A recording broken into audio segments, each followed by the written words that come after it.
तो America deal चाहता है या जंग चाहता है? जी हां, पीछे कुछ घंटों में यानी 24 से 36 घंटों में जिस तरह से अमेरिका ने हमले ईरान पर किए, उसके बाद तो यही लगता है कि क्या वाकई अमेरिका बातचीत चाहता है या फिर वो शुरुआत से मन बनाकर उसने रखा है कि वो ईरान पर हमले करेगा, वो जंग की तरफ आगे बढ़ेगा। नमस्कार, मैं हूं नीलू। तो अमेरिका के हमलों के बाद ईरान ने अब जवाबी कार्रवाई की है। लेटेस्ट खबर के साथ शुरुआत कर रहे हैं इस वीडियो की, जो कि अब जो गुरुवार सुबह यानी कि 11 तारीख की सुबह जो हमला किया गया अमेरिका की तरफ से, उसके बाद ईरान ने जो हमले किए हैं उससे इस वीडियो की शुरुआत करते हैं। तो अमेरिका के हमलों के बाद ईरान ने जवाबी कार्रवाई की है। ईरानी सेना ने अपने बहरीन और कुवैत में अमेरिकी मिलिट्री बेसिस पर अटैक किया। साथ ही ईरान ने हॉर्मुज स्ट्रेट में 2 जहाजों को भी निशाना बनाया है और इस बात का दावा ईरान ने किया है। अमेरिका के ईरान पर गुरुवार तड़के किए गए हमले के बाद ईरान के जवाबी अटैक से पश्चिम एशिया में एक बार फिर से तनाव बढ़ता दिखाई दे रहा है। इसमें एक बार फिर पुरुष क्षेत्र में युद्ध के लौटने का अंदेशा अब पैदा हो गया है और लोग इस आशंका में हैं कि इसके बाद होगा क्या ये युद्ध और ज्यादा बड़े पैमाने पर आगे बढ़ेगा। इस्लामिक रिवोल्यूशनरी गार्ड कॉर्प्स यानी IRGC की ओर से कहा गया कि उसने गुरुवार तड़के बहरीन के शेख ईसा एयरबेस और कुवैत के अली अल सलेम और अहमद अल जावेर एयरबेस पर ड्रोन से हमले किए। साथ ही हॉर्मुज स्ट्रेट से गैर कानूनी रूप से गुजरने की कोशिश करने वाले 2 तेल टैंकरों पर भी हमला किया है। वो आगे आपको बताएंगे कि हॉर्मुज स्ट्रेट अब पूरी तरह से ईरान ने बंद कर दिया है और उसने क्या कहा है वहां से गुजरने वाले जहाज और देशों को, वो भी आपको बताएंगे। लेकिन अगर आज सुबह सुबह की बात की जाए तो अमेरिका ने ईरान पर पहले हमला किया और ये करीब करीब भारतीय समय अनुसार 11 तारीख की तड़के 3-4 बजे के आसपास यह हमला शुरू हुआ अमेरिका की तरफ से। बताया जा रहा है कि एक द्वीप, अमेरिकी सेंट्रल कमांड ने कहा कि ईरान के कई ठिकानों पर हमले किए जा रहे हैं। इस बात को बिल्कुल एकदम खुले तौर से उसने कहा है और कमांड ने कहा कि ये हमले ईरान की बिना वजह और लगातार आक्रामकता का जवाब देना, मतलब सेंट्रल जो कमांड फोर्स है उसने बताया है। अमेरिकी सेना ने हमले का नया दौर डोनाल्ड ट्रंप की उस चेतावनी के बाद शुरू किया जिसमें उन्होंने कहा था कि रुकी हुई बातचीत के लिए तेहरान को कीमत चुकानी पड़ेगी। यानी पहले डोनाल्ड ट्रंप ने कहा था कि देखिए, बातचीत को लंबा खींचा जा रहा है ईरान की तरफ से। अगर ये बातचीत इसी तरह से लंबी खींची जाती है और ईरान किसी मुद्दे पर नहीं पहुंचता है तो फिर इसका खामियाजा ईरान को उठाना पड़ेगा। और डोनाल्ड ट्रंप की इसी धमकी के बाद जबरदस्त तरीके से अमेरिका की तरफ से ईरान पर हमले किए गए। दोनों ओर से बढ़ते हमलों से युद्ध खत्म होने की कोशिशों के पटरी से उतरने का खतरा पैदा हो गया है और पूरे मिडिल ईस्ट में इस वक्त तनाव की स्थिति है। अलग अलग देशों में जहां पर अमेरिकी बेसिस है वहां पर अब देखा जा रहा है कि किस तरह से हमले ईरान कर रहा है। लेकिन अगर सेंट्रल कमांड यानी अमेरिकी सेंट्रल कमांड की बात की जाए तो उसने सोशल मीडिया पर एक पोस्ट में कहा कि कमांड इन चीफ के निर्देश पर यूएस सेंट्रल कमांड की फोर्स ने आज शाम ईरान के कई ठिकानों पर अतिरिक्त आत्मरक्षा हमले शुरू किए हैं और यह हमले ईरान की बिना वजह और लगातार जारी आक्रामकता के जवाब में दिए जा रहे हैं। यानी अमेरिका का कहना है कि पहले उसने मारा, उसके बाद हमने उसका जवाब दिया है। लेकिन आप समझिए, एक हेलीकॉप्टर के गिरने के बाद जिसकी तस्दीक डोनाल्ड ट्रंप ने पहले यह कही थी कि हो सकता है कि किसी तरह से कोई खराबी आ गई हो, दोनों जो उसमें पायलट थे उनको बचा लिया गया, फिर अचानक ऐसा क्या हुआ कि उन्होंने हमला कर दिया ईरान पर। अब कह रहे हैं कि ईरान ने हमला किया और उसी का जवाब दिया जा रहा है। अमेरिकी हमलों की यह सिलसिला बहरीन, कुवैत और जॉर्डन में अमेरिकी सैनिक ठिकानों पर ईरानी हमलों के कुछ घंटे बाद शुरू हुआ। हमने देखा कि कल किस तरह से करीब 21-22 ठिकानों पर अमेरिका का हमला किया गया ईरान की तरफ से और इस हफ्ते ये तीसरी बार है जब एक दूसरे पर हमले ने 2 महीने के सीजफायर को की परीक्षा ली है। यानी ऐसा लगा कि अब खत्म कि तब खत्म, बातचीत खत्म, युद्ध शुरू। ये तीसरी बार है जबकि इतना बड़ा हमला एक दूसरे की तरफ अमेरिका और ईरान कर रहा है। अगर हॉर्मुज स्ट्रेट की बात की जाए तो उसके पास अमेरिकी सेना के एक हेलीकॉप्टर गिरने के बाद ये सब कुछ शुरू हुआ। जैसा मैं आपको बता रही थी कि ईरान ने जो बताया गया कि अमेरिका की तरफ से कि उनका एक शाही ड्रोन आया और हमारे अपाचे हेलीकॉप्टर को वो गिराकर चला गया, जिसका जवाब अब दिया जा रहा है। और इसी से ये कहते हैं ना कि चिंगारी का काम इस हेलीकॉप्टर ने किया और उसके बाद हालात अब हाथ से निकलते दिखाई दे रहे हैं।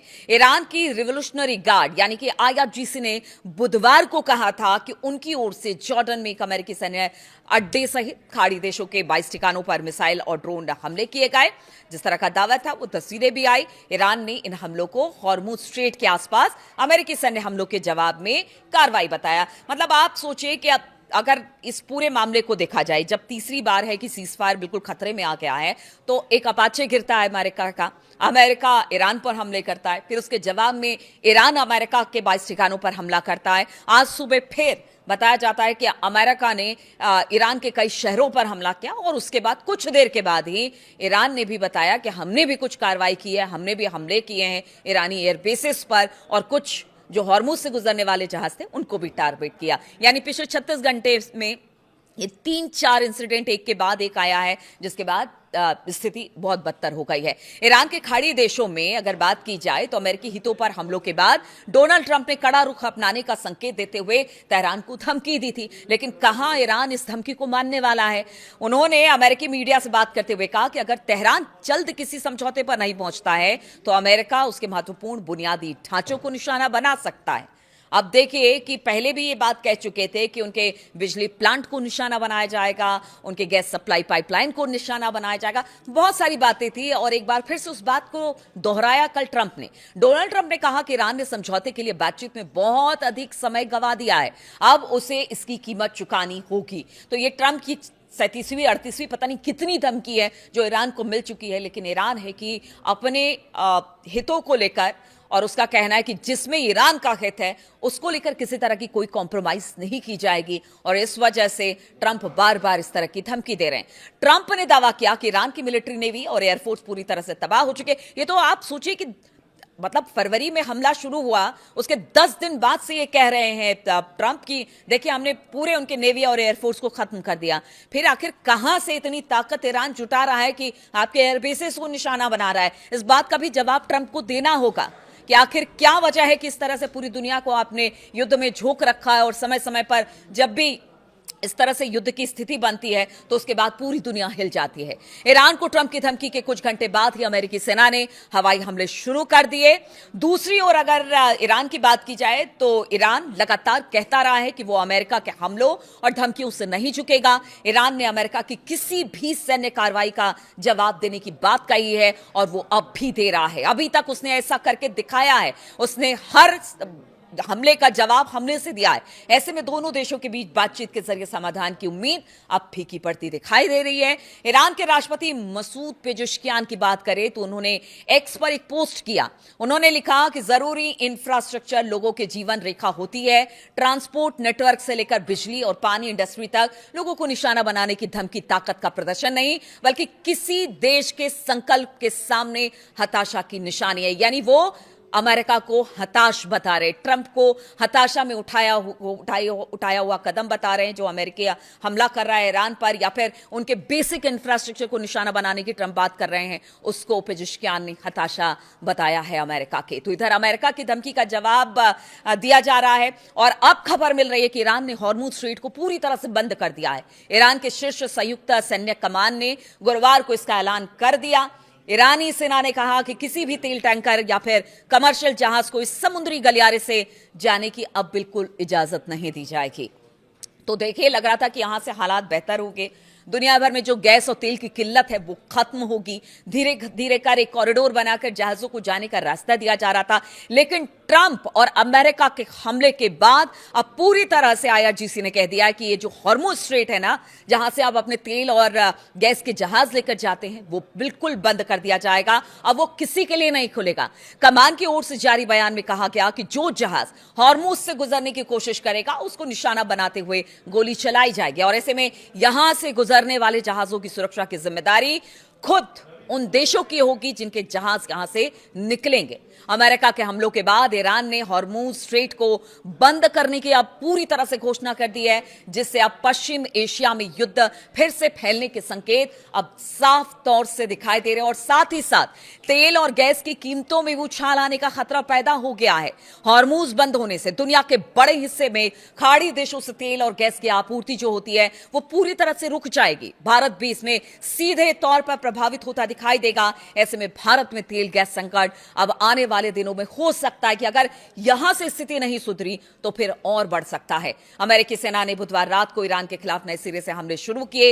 ईरानी मीडिया ने बताया कि देश के दक्षिण में हॉर्मुज स्ट्रेट के पास धमाके हुए। दक्षिण बंदरगाह शहर बंदर अब्बास, केशम द्वीप, मिनाब, सिरिक शहरों में धमाकों की आवाज सुनी गई और इसके बाद ईरान ने हॉर्मुज बंद करने और हमले का जवाब देने की बात कही है और वो हमले इस वक्त हो रहे हैं। ईरान की ओर से इससे पहले खाड़ी देशों में अमेरिकी ठिकानों पर हमले किए गए थे। ईरान के विदेश मंत्रालय ने कहा कि खाड़ी में उसके पड़ोसी देशों की अमेरिका और इजरायली हमलों को रोकने की कानूनी और नैतिक जिम्मेदारी है। आप चाहिए तो रोकिए, यानी जितने अरब देश हैं उनसे ईरान कह रहा है कि आपकी जिम्मेदारी है। अगर यहां हालात बिगड़ते हैं तो उसमें साफ तौर से आप जिम्मेदार होंगे, क्योंकि अमेरिका के एयर बेसिस आप ही के देश में है।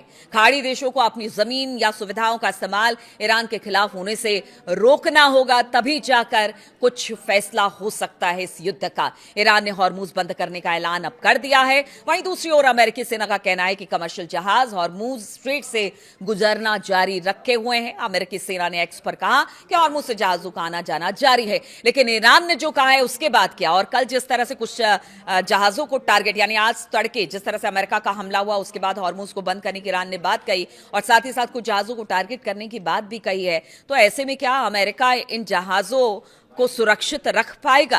क्या उनकी बात पर भरोसा करके बाकी देश अपने जहाज यहां से गुजार पाएंगे? लगता तो ऐसा कुछ नहीं है। भले अमेरिका दावा कितना भी कर ले, लेकिन स्थिति इस वक्त विकट है, विकराल है। इसलिए बार बार कहा जा रहा है कि क्या वाकई ट्रंप बातचीत चाहते हैं या जंग ही एकमात्र विकल्प अमेरिका के सामने है। वो सिर्फ समय को आगे बढ़ा रहे हैं। अंतिम तो निर्णय उनका यही होगा कि ईरान पर हमले कर दिए जाए, लेकिन ईरान तो ईरान है। उसने साफ तौर से कह दिया है अंतिम व्यक्ति जब तक ईरान का जिंदा रहेगा तब तक ईरान पर कोई हमला नहीं कर सकता है।